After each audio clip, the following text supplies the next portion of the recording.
இந்த குரு அதிசாரமும் வக்ர பயிற்சியும் சிம்மத்திற்கு என்ன பண்ண போகுதுன்னா, மாற்றங்கள் உண்டு, கவனமாக கடந்து வரணும் அப்படின்னு சொல்லியாச்சு.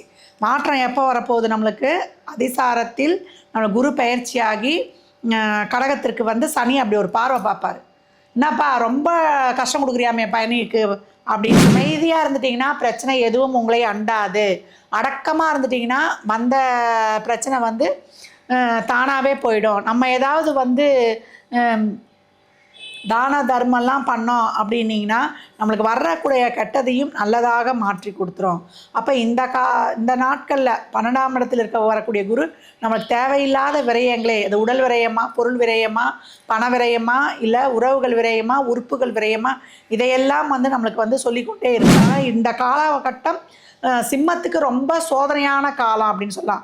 எந்த கிரகமுமே இப்போ நம்மளுக்கு சப்போர்ட் பண்ணல. எல்லாம் 4 மூலையில் 4 பக்கமாக சுற்றி அடிக்கிறாங்கன்னும் பொழுது நம்மளுக்கு ஒரே ஒரு தீர்வு குரு சனி சுக்கிரன் ஏதோ ஒரு அசால்ட்டு பண்ணிட்டு வந்துடும். ஆனால் மற்றதெல்லாம் வந்து ரொம்ப வந்து இங்கே திக்குமுக்காடணும். ஏன்னா அஷ்டம சனியை வந்து ரொம்ப அதிகமாக பாதிக்கப்படுறவங்க கடகமும் சிம்மமும் தான்.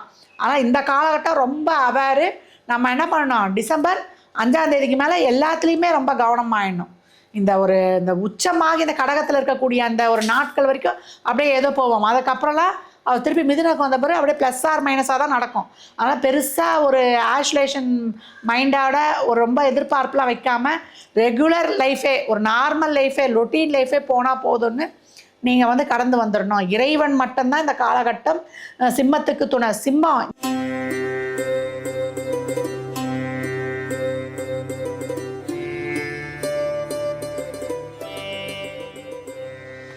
ஓம் சரவண பவ. பாலும் தெளிதேனும் பாகும் பருப்பும் இவை நாளும் கலந்துனக்கு நான் தருவேன்.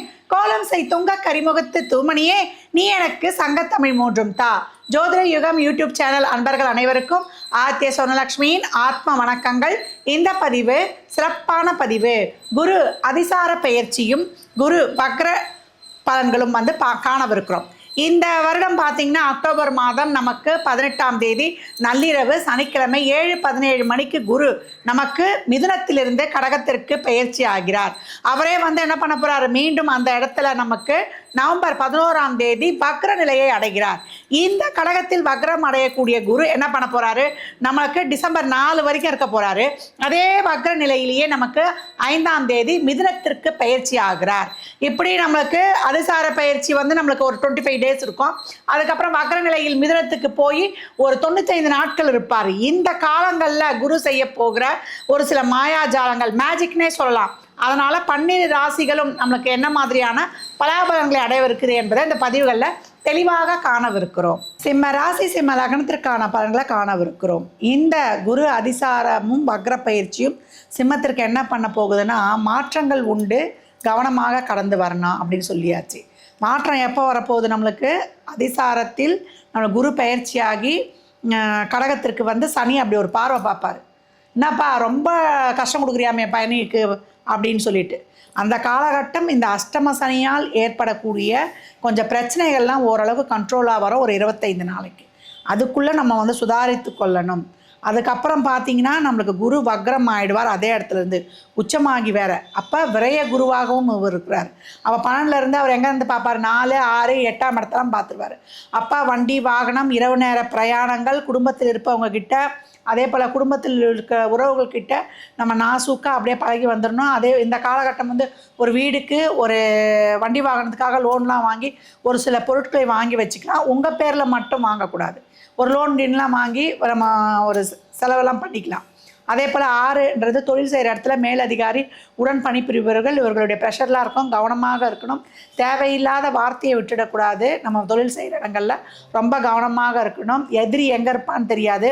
அவன் நேர்முகமாகவும் இருப்பான், மறைமுகமாகவும் இருப்பான். ஏன்னா ஏற்கனவே லக்னத்தில் நம்மளுக்கு ராசியில் கேது, 7ல் ராகு. அப்போ நம்மளை சுற்றி ஒரு வலை பின்னப்பட்டிருக்குதுன்னு நம்ம இருக்கணும். நம்ம நல்லா சொன்னால் கூட எதிராளி கண்ணுக்கு கெட்டதாக தான் இந்த காலத்தில் தெரியும்ன்ட்டு நம்ம அலர்ட் ஆகிடணும். அதே போல் 6 என்ற அந்த சின்ன சின்ன பிரச்சனைகள், மம்பு வழக்கு, ரொட்டீன் லைஃப்பில் நம்ம சாப்பாடு, உணவு, உடல் ஆரோக்கியம் இதெல்லாம் கவனத்தை எடுத்துக்கணும். கடன் விஷயத்தில் ரொம்ப கவனமாக இருக்கணும். தேவையில்லாமல் கடன்லாம் வாங்கிட்டிங்கன்னா உங்களுக்கு 8ஆம் இடம் ரொம்ப ஆக்டிவேட் ஆகிடும். ஏன்னா உச்சமாகி 8ஆம் இடத்தை வந்து பார்க்க போகிறார் வக்ரமாயி. அப்போ தேவையில்லாத வம்பு தும்பு வழக்கு கடன் வியாஜ்யம் இந்த காலகட்டம்லாம் ஒரு நோயெலாம் வந்துருச்சுன்னா நம்மளுக்கு ரொம்ப படுக்க போட்டுரும். தசாபுதிலாம் சிறப்பு இல்லைன்னா. இதே தசாபுதி நல்லா இருந்தால் நம்மளுக்கு அதுலேருந்து வெளியே வர்றதுக்கும் ஒரு சிறப்பான ஒரு யுக்தியையும் கொடுத்துருன்னுவான். அப்போ இந்த நாட்களில் சிம்மத்தை பொறுத்த வரைக்கும் இந்த வக்ரமாய் ஒரு மிதுனத்துக்கும் போயிடுவார் ஒரு 95 நாட்கள். அப்படியே அலாட்ட ஆறுமுகமாக ஒவ்வொரு விஷயத்துலையுமே அது பணம் பொருளாதாரம் தொழிலில் இடமாற்றத்தில் ஊர் மாற்றத்தில் எல்லா வகையிலையும் கவனம். இதே போல் மேரேஜ் லைஃபாக இருந்தாலும் சரி பர்சனல் லைஃபாக இருந்தாலும் சரி புதிய முடிவுகளை எடுப்பது ஒரு பிஸ்னஸில் முதலீடு போடுவது அப்படின்னு அனைத்து விதமான முயற்சிகளிலும் பொறுமை நிதானம் கவனம் தேவை. அமைதியாக இருந்துட்டிங்கன்னா பிரச்சனை எதுவும் உங்களை அண்டாது. அடக்கமாக இருந்துட்டிங்கன்னா வந்த பிரச்சனை வந்து தானாகவே போயிடும். நம்ம ஏதாவது தான தர்மம்லாம் பண்ணோம் அப்படின்னிங்கன்னா நம்மளுக்கு வரக்கூடிய கெட்டதையும் நல்லதாக மாற்றி கொடுத்துரும். அப்போ இந்த நாட்களில் 12ஆம் இடத்தில் வரக்கூடிய குரு நம்மளுக்கு தேவையில்லாத விரயங்களே, அது உடல் விரயமா பொருள் விரயமா பண விரயமா இல்லை உறவுகள் விரயமா உறுப்புகள் விரயமா இதையெல்லாம் நம்மளுக்கு சொல்லிக்கொண்டே இருப்பார். அப்போ நம்மளுக்கு அந்த வக்ரமாகிற காலம்தான் ஒரு 25 நாட்கள். அவர் அதிசாரத்தில் 18ஆம் தேதி பயிற்சி ஆனதுலேருந்து நம்மளுக்கு நவம்பர் 11 வரைக்கும் அந்த நாட்களில் நம்மளுக்கு கொஞ்சம் ஒரு ரிலீஃப் கிடைக்கும். இப்படிலாம் பண்ணணும் செய்யணுன்றதில் நம்ம அலர்ட் ஆகிடணும். அதற்கப்புறம் நம்மளுக்கு அவர் வக்ரமாகி திருப்பி மிதுனத்துக்கு வக்ரத்துக்கு போகிறதெல்லாம் கிட்டத்தட்ட ஒரு 95 நாட்கள் அடுத்த வருஷமே வந்துடும். அதுக்கப்புறம் டிரான்சிட் வந்துடும். அதனால் இந்த காலகட்டம் சிம்மத்துக்கு ரொம்ப சோதனையான காலம் அப்படின்னு சொல்லலாம். எந்த கிரகமுமே இப்போ நம்மளுக்கு சப்போர்ட் பண்ணல. எல்லாம் 4 மூலையில் 4 பக்கமாக சுற்றி அடிக்கிறாங்கன்னும் பொழுது நம்மளுக்கு ஒரே ஒரு தீர்வு என்ன? இறைவனுடைய வழிபாடு தான், வள்ளலின் வழிபாடு தான். உங்களை பொறுத்த வரைக்கும் 5, 8 கூடியவர் குரு. அதனால் அவருக்கு நம்ம என்னதான் நம்மளுக்கு கஷ்டம் கொடுத்தாலும் அதில் ஒரு நல்லதை வச்சுருப்பார். இந்த காலகட்டம் நீங்கள் வரக்கூடிய நாட்டில் இனிமேல் கந்த சஷ்டியும் வரும். இந்த கந்த சஷ்டிக்கு அங்கங்கே 48 நாள்லாம் விரதம் இருக்கிறாங்க. நம்ம அப்படிலாம் வேணாம், 21 நாள் வழிபாடு. அந்த 21 நாள் வழிபாட்டுக்கு என்ன சிறப்பு என்பதை உங்களுக்கு பதிவின் இறுதியில் சொல்கிறேன். அந்த வழிபாடை பின்பற்றி கந்த சஷ்டி வழிபாடை பக்காவாக பின்பற்றி உங்கள் வாழ்க்கையில் வரக்கூடிய அனைத்து விதமான பிரச்சனைகள் தீர்த்து கொள்ளுங்கள். ஏன்னா அவர் சம்ஹார மூர்த்தி. எப்பேற்பட்ட பிரச்சனைகளையும் கஷ்டங்களையும் துன்பங்களையும் துயரங்களையும் தீர்த்து கொடுத்துருவார். ஏன்னா 12ஆம் இடத்துலேருந்து அவர் 9ஆம் பார்வை 8ஆம் இடத்தை பார்க்கும்போது உச்சமாகி பார்க்கும்போது நம்ம என்ன மாதிரியான கஷ்டங்களையெல்லாம் அடைவோம் அப்படின்றது நமக்கு தெரியும். அதை 8ஆம் இடம் என்பது வலி வேதனையை கொடுத்தாலும் அதை போக்கக்கூடிய இடமும் அதுதான். ஏன்னா இந்த இக்கட்டான சூழ்நிலையை அந்த கர்மாவை அழிக்கிறதுக்கே நம்மளுக்கு வள்ளல் தான் வரணும். அதுக்கு பாட்டே இருக்குது இல்லையா? செயல்பட்டு அழிந்தது செந்தூர் வயல் தேன் பொழில் கடம்பின் மால்பட்டு அழிந்தது பூங்கொடியார் மனம் மாமயிலோன் வேல்பட்டு அழிந்தது வேலையும் சூரரையும் வெற்பும் அவன் கால்பட்டு அழிந்தது இங்கு தலைமேல் அயன் கையெழுத்தே. இந்த பாடல்லையே வந்திருக்குது. பிரம்மா எழுதிய தலையெழுத்தை அழைக்கக்கூடிய வல்லமை பெற்றவன் முருகப்பெருமான் தான். அப்போ இந்த காலத்தில் நம்மளுக்கு இந்த அதிசாரம் பயிற்சியாகி அதற்கப்புறம் வக்ரமாகவும் அடைஞ்சு அவர் இருக்கக்கூடிய, ஏன்னா இது வரைக்கும் சிம்மத்துக்கு 11இல் இருக்கக்கூடிய குரு தான் ஒரு தெம்பை கொடுத்துருந்தார். ஒரு பொருளாதாரத்திலேயாக இருக்கட்டும் ஒரு தொழிலில் இருக்கட்டும் அவர் இருக்கிற சப்போர்ட்டில் தான் அவங்க அந்த அஷ்டம சனியை திறம்பட கையாண்டு கொண்டிருந்தார்கள். அவரே இப்போ வக்ரமாகும்போது ஒன்று நடக்கும் ஒன்று நடக்காது, ஒன்று கிடைக்கும் ஒன்று கிடைக்காது. இதே ஒரு தசாபுத்திலாம் ஒரு ஆப்டாக போகுது, ஒரு குரு தசா சனி தசா சுக்கிர தசா புதன் தசா அப்படின்னு போகுதுன்னா ஏதோ ஒன்று சமாளிச்சுட்டு வந்துடுவாங்க. புதன் தசா கூட விடுங்க, குரு சனி சுக்கிரன் ஏதோ ஒரு அசால்ட்டு பண்ணிட்டு வந்துடும். ஆனால் மற்றதெல்லாம் ரொம்ப இங்கே திக்குமுக்காடணும். ஏன்னா அஷ்டம சனியை ரொம்ப அதிகமாக பாதிக்கப்படுறவங்க கடகமும் சிம்மமும் தான். ஆனால் இந்த காலகட்டம் ரொம்ப அவேரு. நம்ம என்ன பண்ணணும், டிசம்பர் 5ஆம் தேதிக்கு மேலே எல்லாத்துலேயுமே ரொம்ப கவனமாகிடணும்.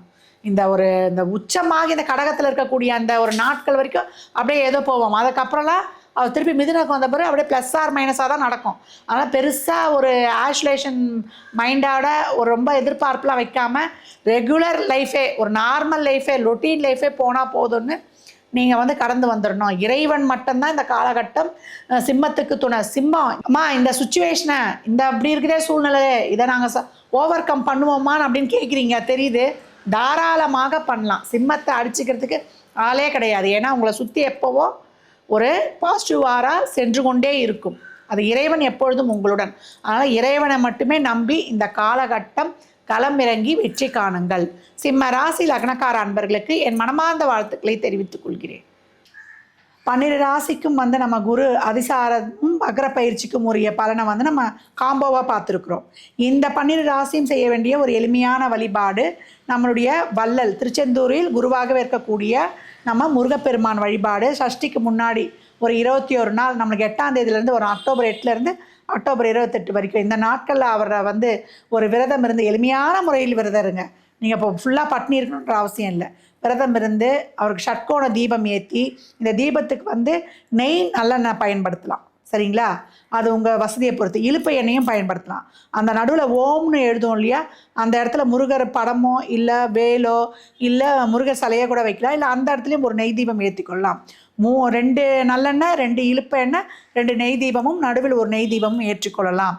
இந்த ஷட்கோண தீபம் காலை மாலை 2 வேளையும் ஏற்றி நீங்கள் இந்த முருகனுடைய பாடல்களை நான் ஏற்கனவே சொன்ன மாதிரி தான் சஷ்டி கவசம், கந்தகுரு கவசம், வேல் மாறலை பாராயணம் செய்யுங்க, போற்றிகள் பாடுங்க.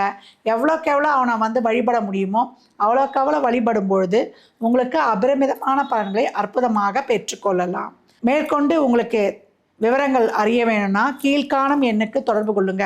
ஏன்னா இதில் சொல்லியிருக்க பலன்கள்லாம் 30% ஒத்து வந்தாலே பெரிய விஷயம். உங்கள் சுய ஜாதகத்தில் இந்த குருவானவர் உங்களுக்கு பொருளாதாரத்துக்காக பாசிட்டிவாக செயல்பட போகிறாரா, இல்லை திருமணம் குழந்தை பாக்கியத்துக்காக பாசிட்டிவாக செயல்பட போகிறாரா என்பதெல்லாம் உங்கள் சுய ஜாதகத்தை ஆய்வு செய்யும் போது தான் நம்ம தெளிவாக அறிந்து கொள்ள முடியும்.